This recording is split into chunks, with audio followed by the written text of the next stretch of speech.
अब ये कथा हम क्यों सुना रहे हैं? प्रायोरिटी पहले ठाकुर जी को दो, बाद में सब कामों को दो। करौली में मदन मोहन जी के मंदिर में झाड़ू का काम करते थे, उनका नाम था काले खां। क्या नाम था? काले खां। काले खां बड़े प्रसिद्ध हैं, मैंने उनका चरित्र पढ़ा भी है, श्री काले खां जी का।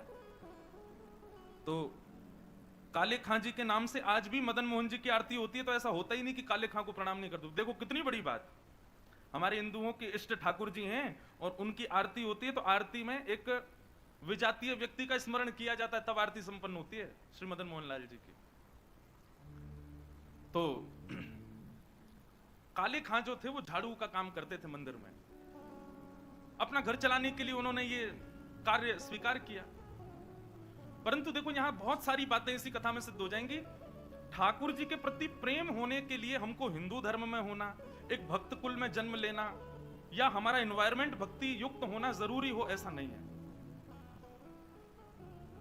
रैदास जी कहते हैं सो ही सुहागन प्रिय जाहि रीझें, भक्ति वो ही कर सकता है जिससे ठाकुर जी रीझे हों।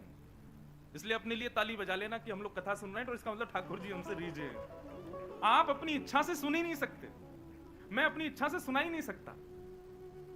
यदि मैं बिहारी जी जा रहा हूं, मैं कथा में आ रहा हूं, मैं वृंदावन जा रहा हूं, तो इसका मतलब यह बात निश्चित है कि ठाकुर जी मुझसे प्रीति करते हैं, इसीलिए संभव है। वो नाराज हो जाएं तो हमारी मजाल क्या जो हम अपने बिस्तर से उठ के और कहीं नहा धो करके बिहारी जी भी चले जाएं? नहीं जा सकते। वो अपनी महफिल में हमको दाखिल कर लेते हैं, अपनी आंखों के आगे हमको खड़ा कर लेते हैं, इसका मतलब वो भी हमको देखना चाहते हैं, इसीलिए।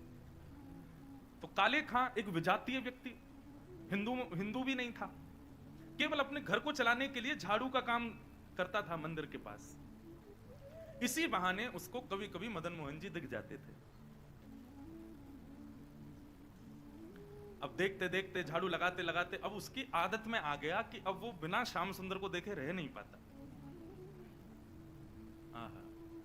रोज मंदिर में जाता, झाड़ू लगाता और पीछे सीढ़ियों पे ही खड़ा हो जाता, अंदर तो जाने की उसको अनुमति नहीं थी। तो वहीं से भीड़ जब इधर उधर होती थी तो बीच में से थोड़ी सी झांकी श्री मदन मोहन जी की उसको दिख जाती थी, मानो उसको ऐसा लगता था उसका हृदय परम शीतल हो गया हो, परम आनंदित हो गया हो। धीरे धीरे भक्ति प्रस्फुटित होने लगी हृदय में। अब तो यह स्थिति हो गई कि मंगला में पहुंच जाता और शयन करा के ही घर आता था वापस। और इससे परिणाम यह हुआ कि पत्नी जो थी काले खां की वो बड़ी बरसती थी, परिवार के लोग उसको काफिर बोलते थे, बोले बताओ जन्मा हमारे कुल में, कभी खुदा को तो याद करता नहीं, वहां पत्थर पूजने चला जाता है, इस प्रकार की बातें बोलते। लेकिन उसको किसी से कोई फर्क नहीं पड़ता, वो तो और आनंदित हो गया। जब उसकी पत्नी उसके बिल्कुल विपरीत होती चली गई तो वो तो और खुश हो गया, बोले बढ़िया है, जो बीच में दोपहर में भोजन करने घर जाता था उसका भी मन नहीं करता मेरा, क्यों चिक चिक करेगी, लड़ेगी मुझसे, इससे बढ़िया मंदिर में पड़े रहो। अच्छा एक बात कहें, मैं अपनी कथा में कहा करता हूं, हमारे संबंधी यदि अनुकूल हों तो ये बिहारी जी की कृपा, लेकिन हमारे संबंधी यदि प्रतिकूल हों तो ये समझो बिहारी जी की डबल कृपा है। कथा में 3 प्रकार के लोग आते हैं, पहले इच्छुक, दूसरे आमंत्रित जिनको निमंत्रण आमंत्रण भेजा गया है, और तीसरे जो घर परिवार और संसार से दुखी हैं। 3 प्रकार के लोग कथा में आते हैं। यहाँ हो सकता है एक आध लोग ऐसे बैठे हो कि घर जाएंगे तो क्या कुछ नहीं, सब लड़ेंगे झगड़ेंगे पीछे पड़े रहे, इससे बड़े कथा में ही बैठे रहो।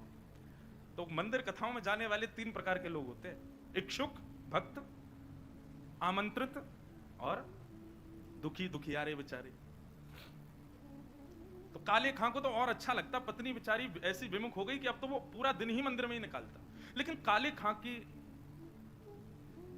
व्यवहार धर्म में एक पीड़ा थी कि उनको कोई संतान नहीं थी।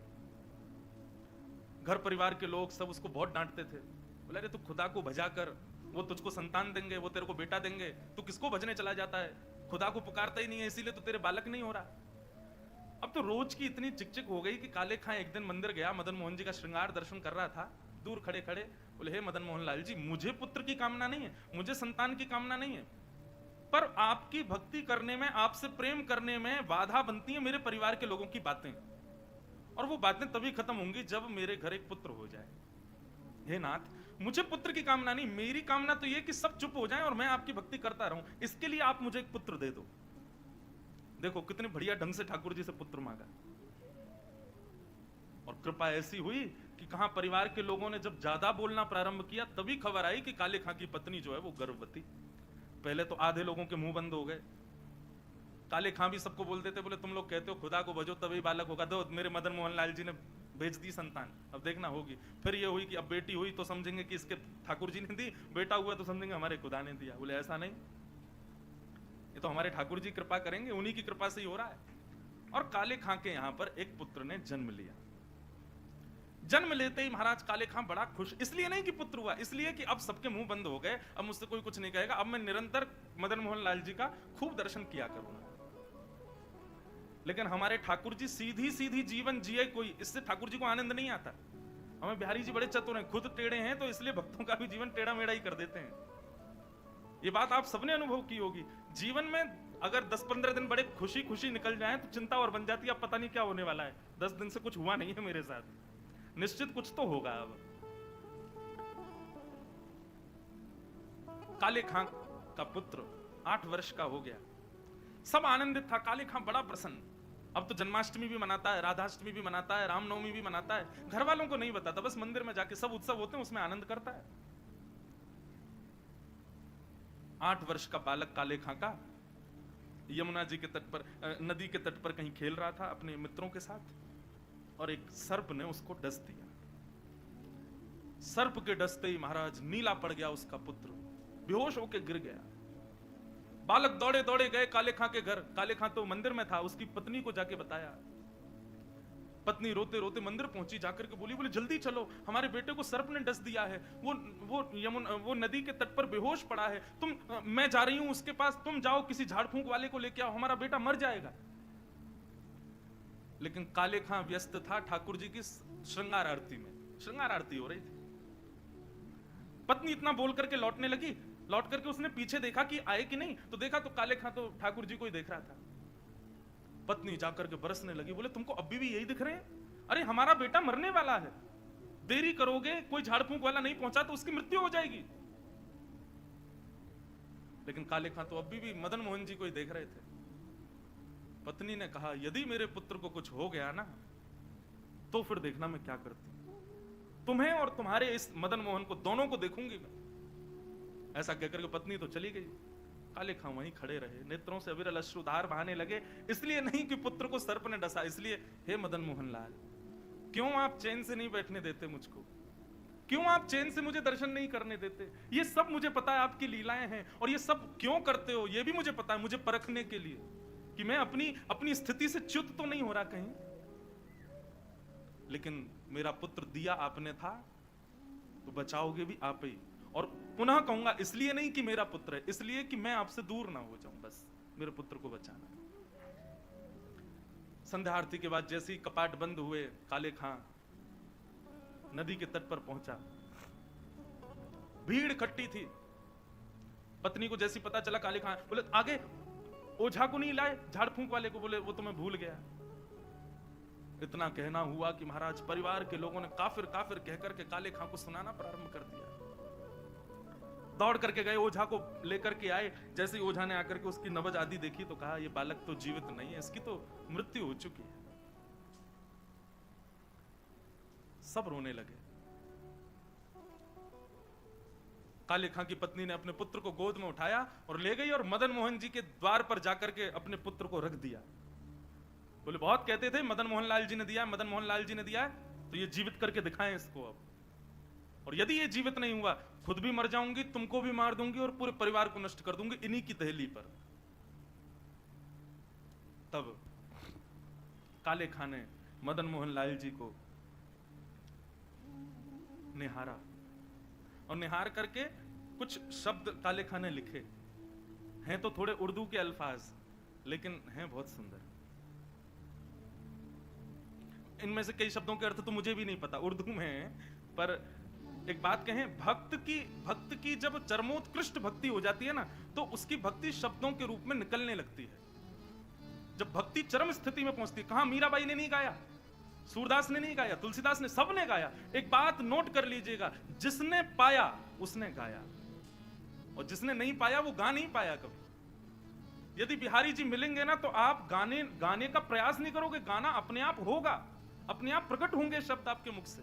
अभी हमारी स्थिति क्या है? अभी हम सूरदास के पद गाते हैं, अभी मीराबाई के पद गाते हैं, अपने हमारी कोई निर्माण नहीं है, अपनी हमारी कोई सामर्थ्य नहीं है। पर जिस दिन बिहारी जी मिलेंगे उस दिन जिह्वा में सामर्थ्य आएगी और आप कुछ ना कुछ गाओगे, ये निश्चित है। जो पाएगा वो गाएगा। काले खां मदन मोहन लाल जी की ओर देखने लगा और कहने लगा, मुसफक साफीक रफीक दिल दोस्त मेरे नजदीकी हकीकी ख्याल कीजिए, मेहरबान कदरदान आला तू जहान बीच, मुझसे गरीबों का गुनाह माफ कीजिए। काले बेकरार खड़ा तेरे दरबार पे, नंद के कुमार जरा गौर अब कीजिए, हिंदुओं के नाथ तो हमारा कुछ दावा नहीं, जगत के हो नाथ तो हमारी सुध लीजिए। हे मदन मोहन लाल, एक द्वार पर खड़ा है तुम्हारे, यदि तुम हिंदुओं के नाथ हो तो हम वापस चले जाएंगे, कोई कृपा मत करना। पर मैंने सुना है लोग आपको जगन्नाथ बुलाते हैं, जगत के हो नाथ, जगत के हो नाथ तो हमारी सुध लीजिए। बस ये बात कहनी हुई, नेत्रों से अविरल अश्रुधार बहने लगे काले खां के, और देखते ही देखते जैसे ही अश्रुधार का एक बिंदु नीचे पड़े हुए काला पड़ गया था पुत्र विष के कारण, जैसे ही एक बिंदु जाकर के उस पुत्र के मुखमंडल पर पड़ी, पड़ते ही उसका जो काला वर्ण हो चुका था वो श्वेत होने लगा, और धीरे धीरे पुत्र ने आंख खोलनी प्रारंभ करी, उठ करके बैठ गया, देखने लगा, जल पी करके बोला, अब्बा अम्मी, जो उसके माता पिता थे उनको उन्हीं शब्द में पुकारा, बोले कि वो कहां गया? बोले कौन? अरे अभी जो यहाँ खड़ा था, मेरे समान छोटा सा बालक था, मेरे जैसा ही सांवला उसका वर्ण था, मोर मुकुट पहनी थी, बहुत सुंदर उसकी मुस्कान, उसके ऐसे सुंदर नेत्र थे, वो मेरा सखा है, वो मेरे गले में गलवैया डाल करके खड़ा था, कहां गया वो? और ये भाव देखते ही वहां खड़े जितने लोग थे सबने मदन मोहन लाल जी को दंडवत प्रणाम किया। सब समझ गए, बोले किसने की है कृपा हमको पता है। तब से लेके आज तक श्री मदन मोहन लाल जी की आरती होती है तो आरती होते ही वहां का एक आरती पूर्ण होते ही एक पंक्ति गाई जाती है, कारे के बेटा को जब कारे ने खाया, कारे के बेटा को जब काले ने खाया, कारे की कविता सुन बेटा जिवायो है। काले खां के बेटा को जब काले नाग ने खाया तब काले खां की कविता सुन करके उसके बेटा को जिवाने वाले बोल मदन मोहन लाल की जय।